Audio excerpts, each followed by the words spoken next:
خوش آمدید پروگرام تثلیث یا توحید میں آپ سب کو خوش آمدید کہتے ہیں، اور آج کے اس خوبصورت پروگرام میں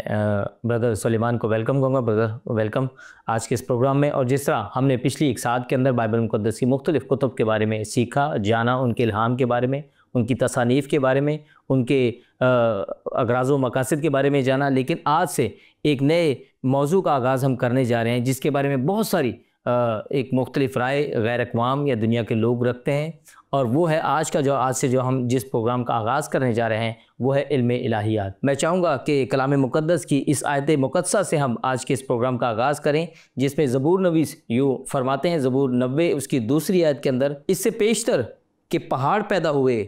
یا زمین اور دنیا کو تو نے بنایا، ازل سے ابد تک تو ہی خدا ہے۔ آمین۔ آئے آج کے اپنے پروگرام کا آغاز کریں گے۔ آج کا جو ہمارا پروگرام ہے جس کے اوپر آج ہم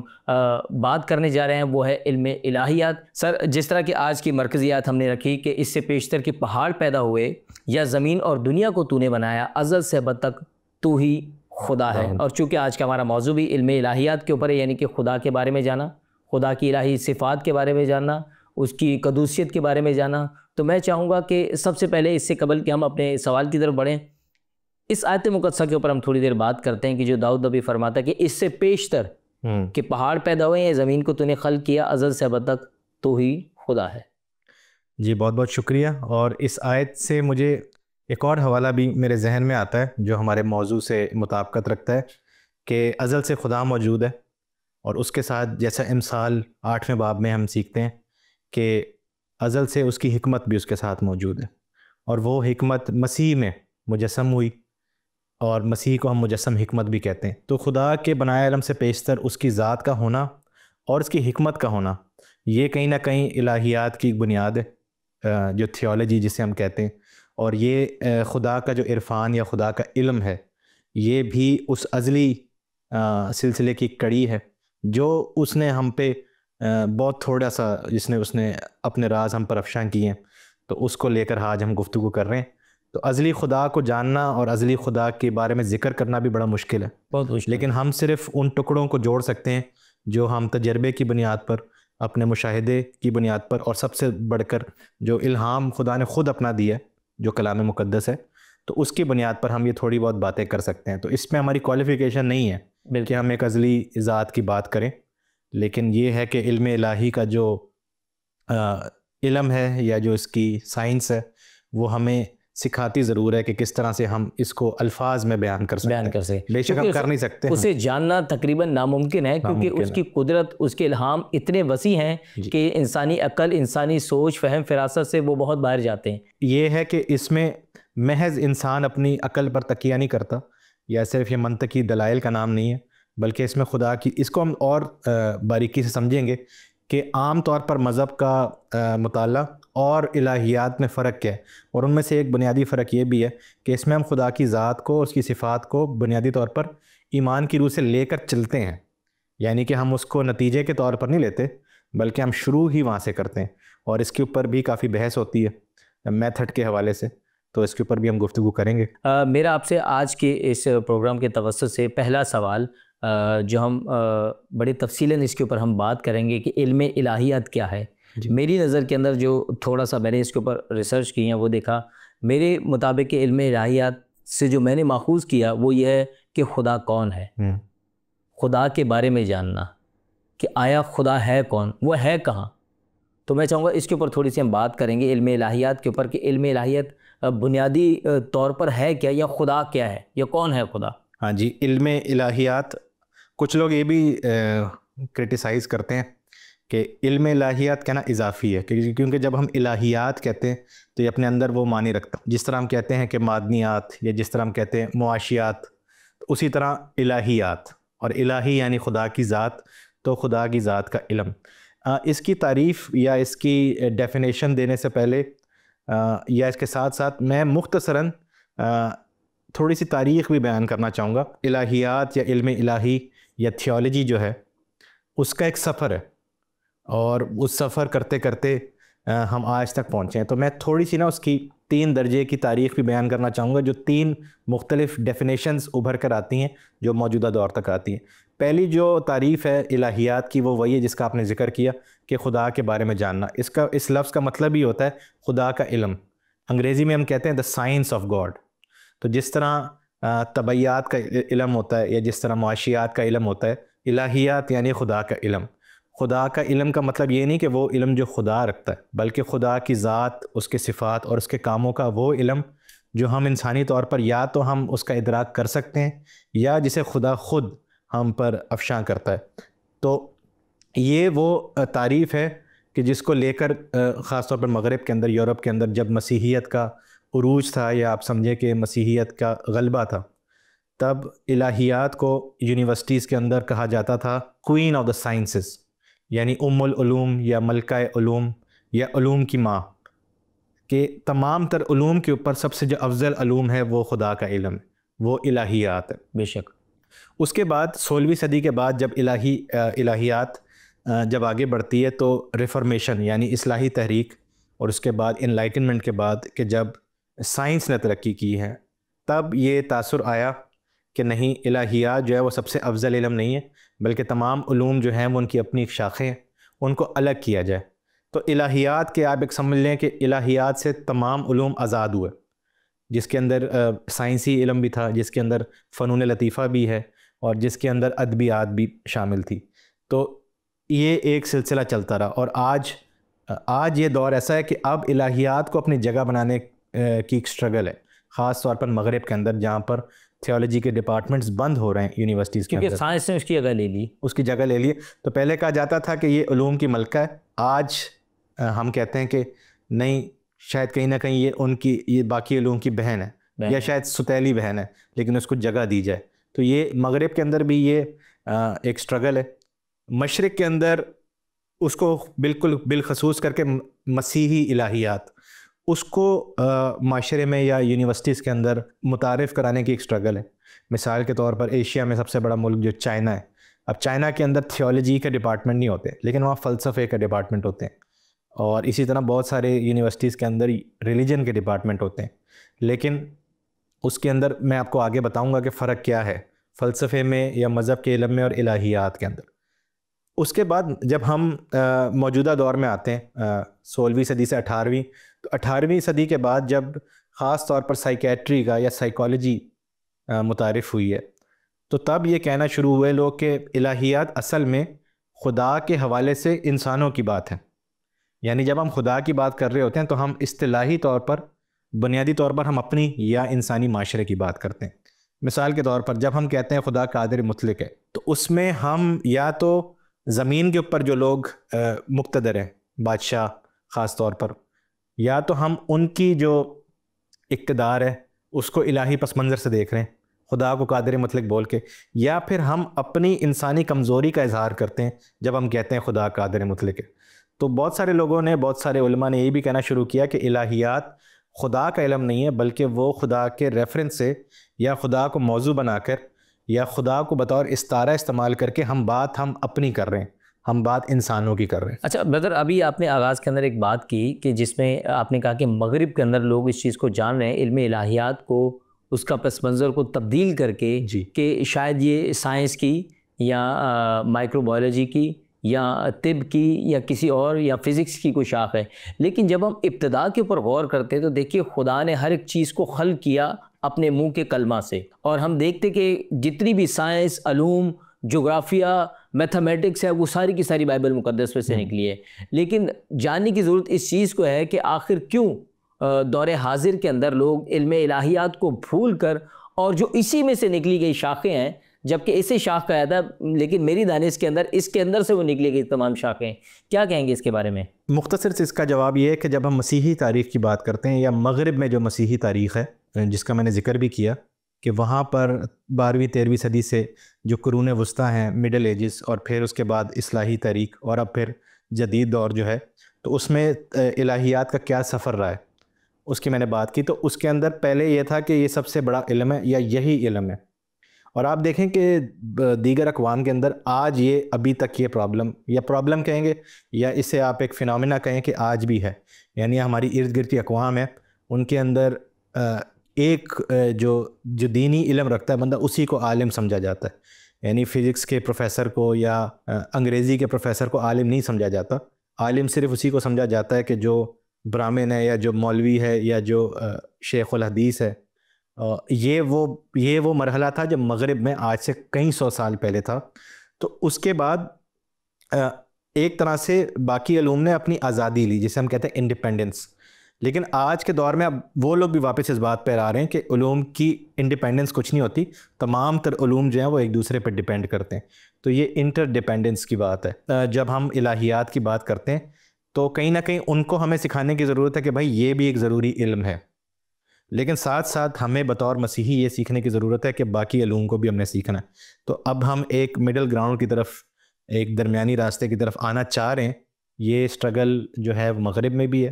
اور کہیں نہ کہیں مشرق میں بھی. لیکن اس کے ساتھ پھر اب یہ ہے کہ اس کے ساتھ پھر الہیات کی تعریف بدلتی, اور جو تیسرا مرحلہ ہے, اور وہ تیسرا مرحلہ یہ ہے, اور یہاں پر میں کوٹ کرنا چاہوں گا bishop John A T Robinson کو.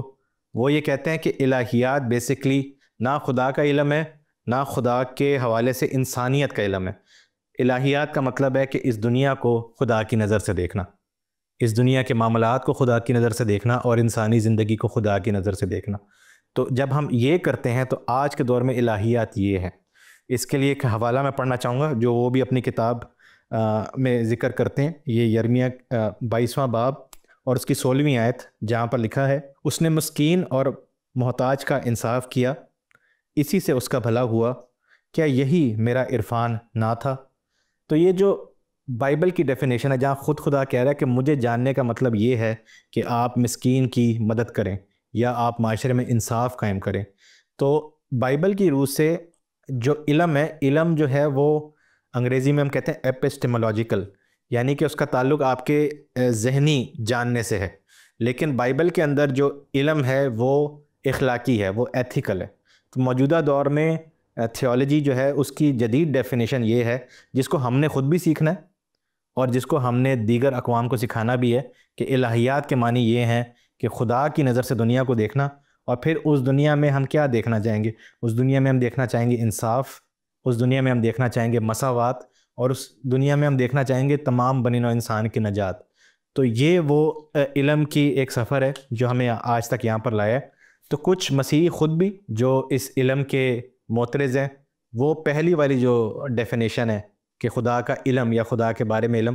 اس کو موضوع بحث بناتے ہیں. لیکن جدید دور میں ہم یہ سیکھ سکتے ہیں کہ الہیات کے معنی یہ ہیں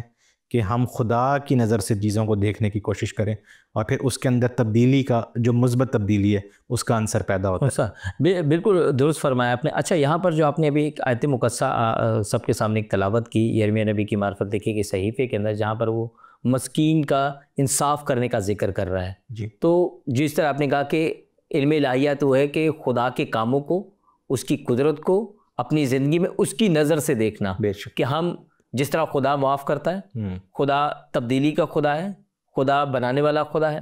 خدا معاف کرتا ہے, اور خدا محبت بھی دکھاتا ہے. جی. تو جس طرح آپ نے ذکر کیا کہ علم الہیات بالکل اسی طرح ہے کہ آپ نے اپنی نظر سے خدا کو, اس کی صفات کو دیکھنا ہے. تو میرے خیال میں علم الہیات سے مراد ہے کہ اس کی پہچان کس طرح ہوتی ہے, کہ اس زندگی کے اندر رہتے ہوئے, معاشرے کے اندر رہتے ہوئے, جب ہم ارد گرد لوگوں کے اندر بیٹھتے ہیں, اٹھتے ہیں, اور جس طرح آپ نے کہا کہ دیگر علوم کے ماضی کے اندر, مغرب کے اندر اس چیز کا تصور تھا کہ جب کوئی شخص صرف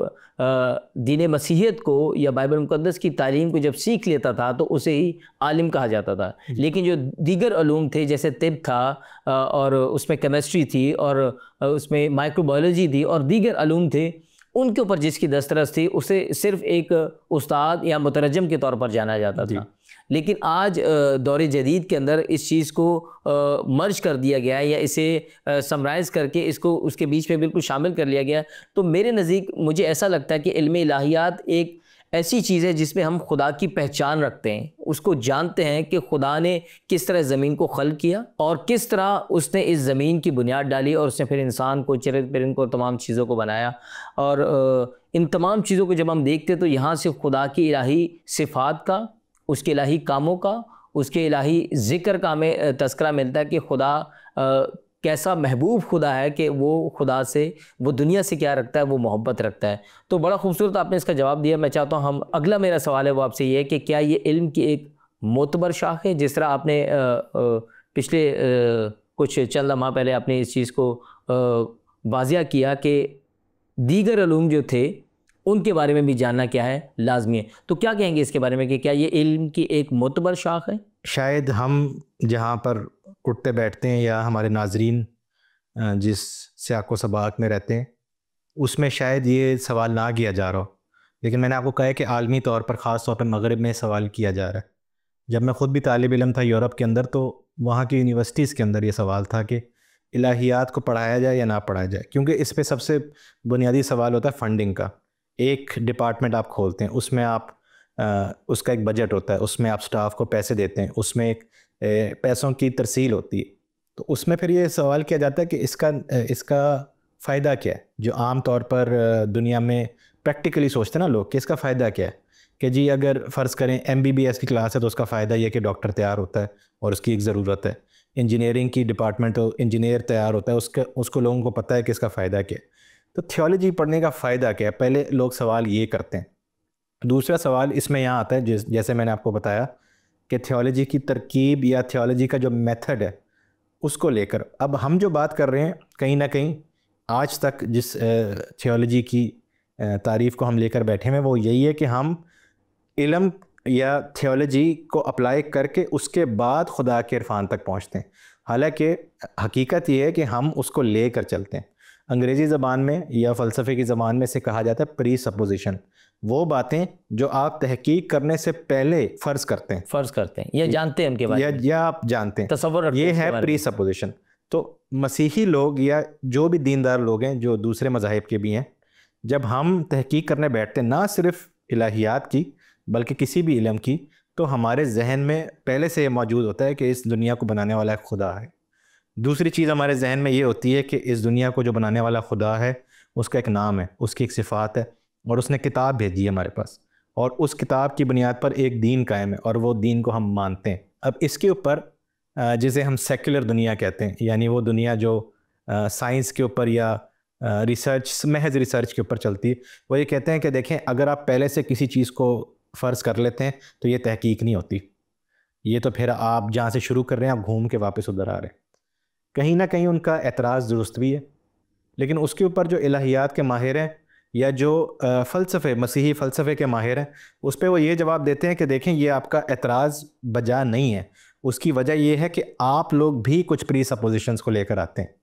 یعنی کہ ہر بندہ جو محقق ہوتا ہے، ہر بندہ جو کوئی کسی علم کی بنیاد رکھتا ہے یا تحقیق کرتا ہے، وہ کچھ نہ کچھ پری سپوزیشنز کو لے کر چلتا ہے. اب وہ پری سپوزیشن مسیحی بھی ہو سکتی ہیں اور وہ پری سپوزیشن ایتھیسٹک بھی ہو سکتی ہیں، وہ پری سپوزیشنز نیچرلسٹک بھی ہو سکتی ہیں. آپ پہلے سے کچھ چیزیں فرض کرتے ہیں کیونکہ آپ بالکل ہوا میں تیر نہیں چلاتے. بالکل. اور جو بات آپ کرنے آ رہے ہیں میں معذرت چاہتا ہوں قطع کلامی کی. جب ہم بائبل مقدس میں دیکھتے ہیں اور جب ہم دیکھتے ہیں کہ خدا نے اپنے بندے موسیٰ کو چنا، وہ خروج کی کتاب اور اس کے 3 باب کے اندر، کہ جب وہ اپنے ریوڑ کو چرا رہا تھا تو حورب کے پہاڑ کے قریب خدا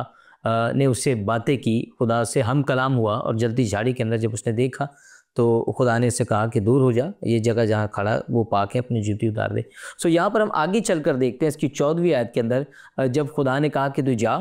اور قوم بنی اسرائیل کو مصر کی غلامی سے نکال کر لے کے آیا. موسیٰ چونکہ ایک عام شخص تھا تو وہ اس چیز سے تھوڑا سا خائف ہوا. اس نے کہا کہ میں کس طرح جا کر خدایا تیری الوہیت کو بتاؤں گا. جیسے ابھی آپ نے ذکر کیا کہ لوگ جاننا چاہتے ہیں، جی لوگ پھر بھی سوال کرتے ہیں کہ آخر کون ہے خدا. جس طرح آپ نے کہا کہ یورپ کے اندر یا مغرب کے اندر اس چیز کا سوال ہے کہ کیوں جانے.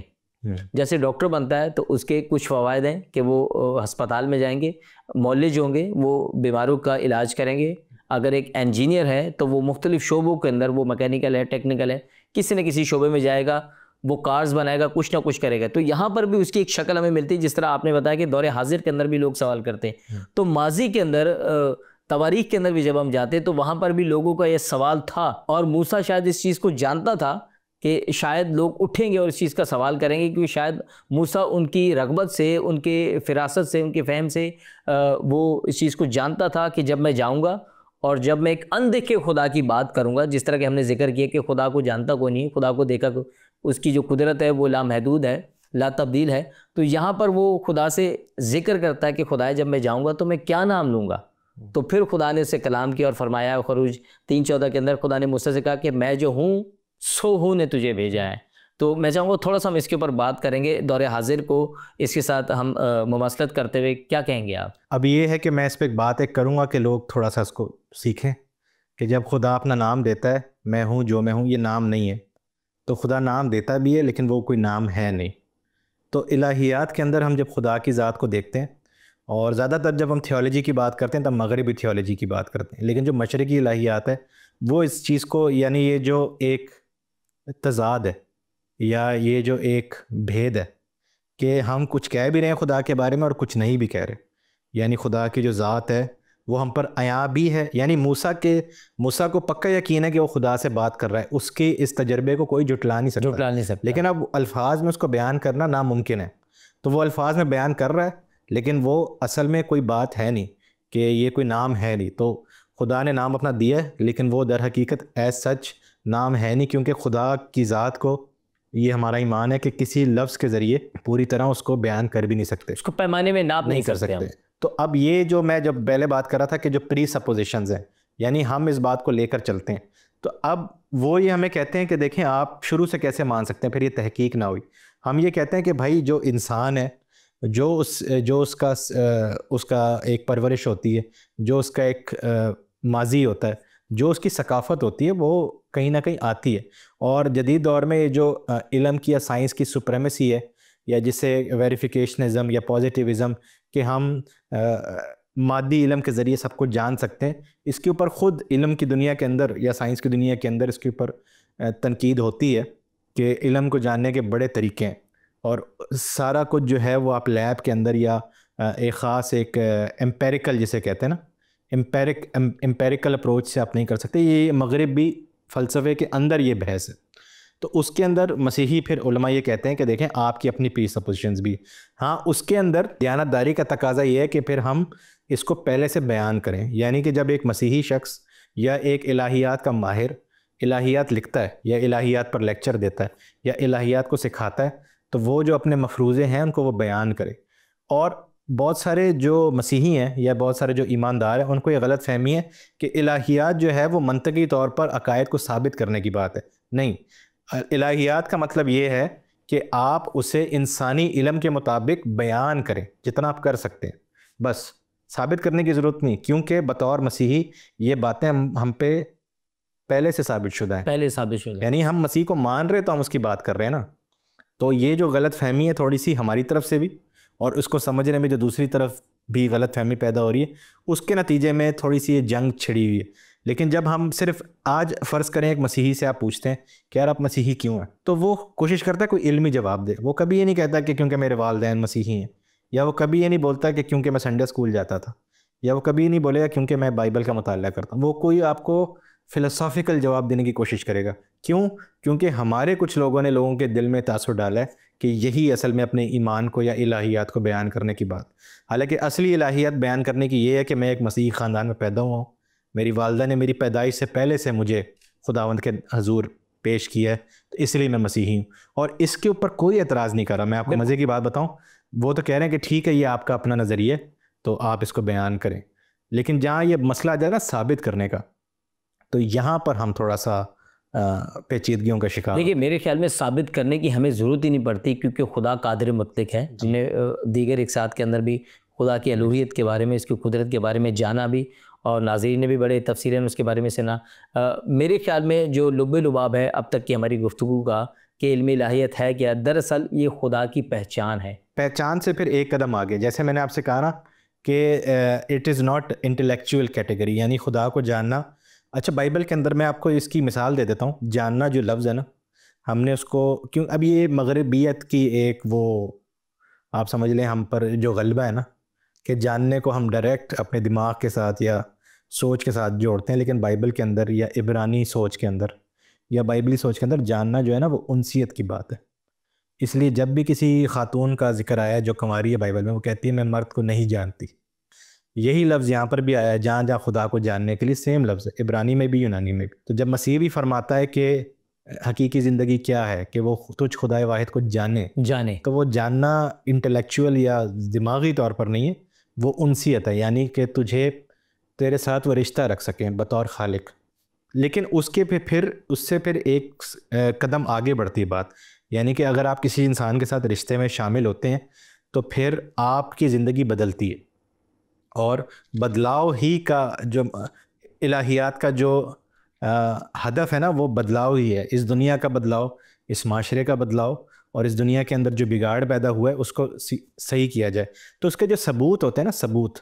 الہیات کے جو ثبوت ہیں، وہ ثبوت سارے کے سارے وہ ہیں جو اخلاقی کام ہے. جس طرح یرمیہ کے ہم نے حوالے سے دیکھا کہ اگر ایک انسان انصاف قائم کرتا ہے تو یہ خدا کا عرفان ہے، اور یہ خدا کے عرفان کا ثبوت ہے. جیسے کہ مسکین کا، محتاج کا. ایک کیتھولک ڈاکٹر تھیں روتھ فاؤ، جن کا اب انتقال ہو گیا. کیا آپ کو لگتا ہے کہ ان سے کوئی آ کے کہتا ہوگا کہ ہم ہمارے ساتھ مناظرہ کریں؟ دیگر مشنری ڈاکٹرز یا ٹیچرز جو تھے، جنہوں نے دنیا کے ان علاقوں میں بھی جا کے کام کیا جہاں ان ممالک کی حکومت بھی نہیں جاتی، تو ان سے کوئی نہیں بحث کرتا تھا کہ تمہاری بائبل بدل گئی ہے یا تم کیوں آئے ہو یہاں پر. کیونکہ وہ ایک واضح ثبوت ہے. تو مسیحیت کے اندر شفا، بدروحوں کا نکلنا، علم دینا، شاگردیت، اور ایک ایسی کمیونٹی، ہم شروع میں قوم کی بات کر رہے تھے کہ ایک ایسی قوم کو وجود میں لانا جو انصاف کے اوپر اور ہمدردی کے اوپر مبنی ہے، یہ سب سے بڑا ثبوت ہے خدا کی ذات کا. کیونکہ ہم بات کرتے ہیں سچائی کی، حتمی سچائی کی، تو بائبل میں علم کی طرح سچائی بھی جو ہے وہ کوئی جاننے کی چیز نہیں ہے. کوئی سچائی وہ نہیں ہے جو آپ بولتے ہیں، سچائی وہ ہے جو دکھتی ہے، جو آپ کرتے ہیں، جو کرتے ہیں اور جو دکھتی ہے. تو ہم وہ گرامر میں ہم یہ نہیں کہہ سکتے کہ سچائی کرنا، لیکن بائبل کے جو روح ہے، عبرانی جو تھاٹ ہے، اس میں سچائی کی جاتی ہے. تو اگر وہ سچائی نہیں کی جاتی تو فلسفیانہ طور پر یا عالمانہ طور پر آپ جتنی بھی تھیولوجی کو اچھے سے اچھا بیان کریں، اس کے مقاصد پورے نہیں ہوتے، بلکہ اس مقاصد کے اوپر ایک طرح سے قدغن لگ جاتی ہے، اور ہم اس طرف نہیں جا پاتے جو خدا کی پہچان کے بعد جو اگلی سیڑھی ہے. اور اس کے بعد معاشرے کی تبدیلی کے بعد پھر تھیولوجی کا کام ختم ہو جاتا ہے، تو یہ جاری نہیں رہتا. شکریہ برادر سلیمان، آپ کی آمد کا، آپ کے آنے کا، آپ کی قیمتی وقت اور قیمتی آراء کا بہت مشکور ہوں. ناظرین بہت شکریہ آپ کے اس پروگرام کو دیکھنے کے لیے. میں امید کرتا ہوں کہ اگلی دفعہ جب دوبارہ ملیں گے تو ضرور علم الہیات کے بارے میں مزید سیکھیں گے. تب تک کے لیے خدا حافظ.